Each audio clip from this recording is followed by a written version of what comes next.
Welcome, patriarchists. Thanks. Love you. Forever. And today we are going to react to You Are Pregnant Out of Wedlock, a live show with Anton Daniels, Randi Rossario.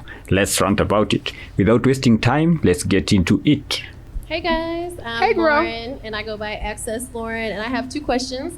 My first question is for Anton. First and foremost, I just want to say I respect you so much for being in a marriage 20 years plus. That's amazing. As a mother of 3 sons from a 13-year relationship that did not work out, I want to know, I'm not sure if you have a daughter, but if you had a daughter and she accidentally messed up and she ended up having a child out of wedlock and she didn't end up with that guy and, you know, it didn't work out. Do you feel like she deserves love still? Do you feel like she still deserves to have a situation? No. Number one, there is no accidentally pregnant. You, apart from the R word, apart from assault, you got into that situation. You had to remove your own clothes. You had to put whatever needs to be put inside whatever hole needs to be put into, and you did the action. So how is that accidentally pregnant? You may not have been doing it to get pregnant, but you know that when you do that action, pregnancy is a possibility. And seeing that we have so many birth control methods, so many contraceptives, you could have told the man to condomize it. A very simple thing.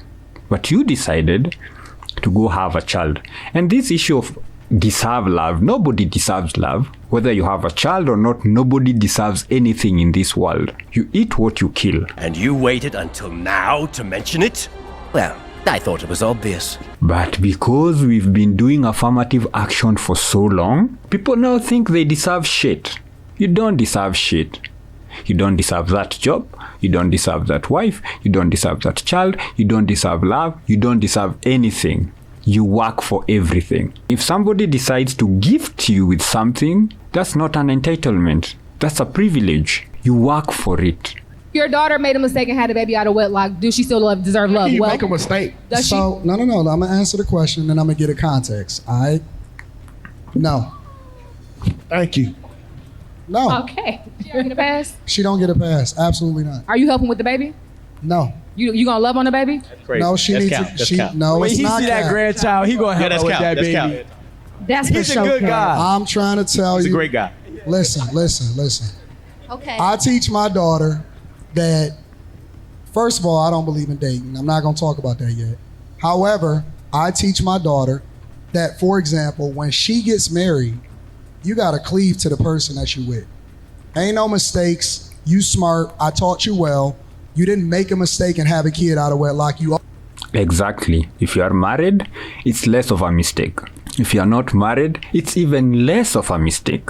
Because you are a grown adult, or at least you're grown enough to have sex. So if you're grown enough to have sex, then you're grown enough to raise it. You're grown enough to be with the person who gave you that pregnancy. And this nonsense of, oh, you know what, I was young, that's cap. That's nonsense. You are not 9. You are 16, 17, 18, 19, 20. We have 29, 30-year-old women out here saying I was too young. I mean, when are you getting old? And why did I include the 15s and the 16s? It's because we have too many teenagers having sex out here and having children. It's like an epidemic. However, it doesn't matter how young you are.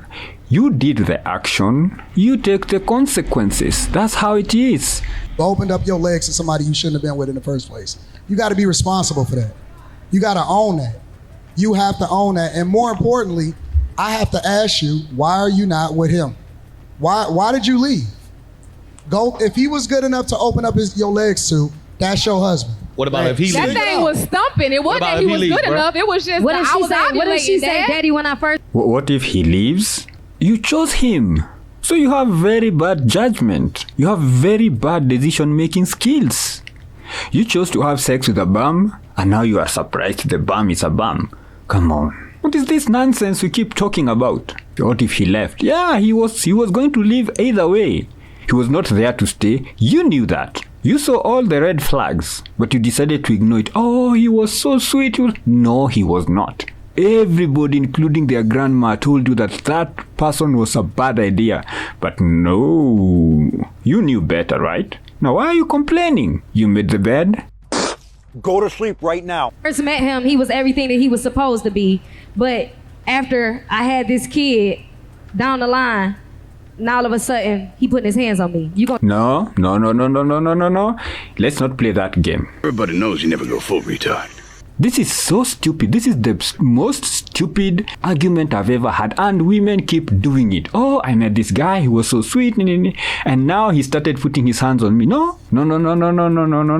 He was not sweet. You saw him putting his hands on other people. But you felt, as long as it was not me, then it was all good. Because women like these toxic people. He did not start putting hands on you.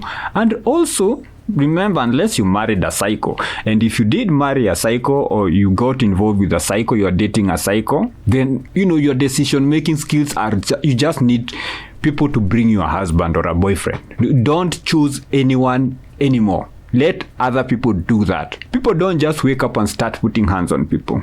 That is a myth you need to deal with.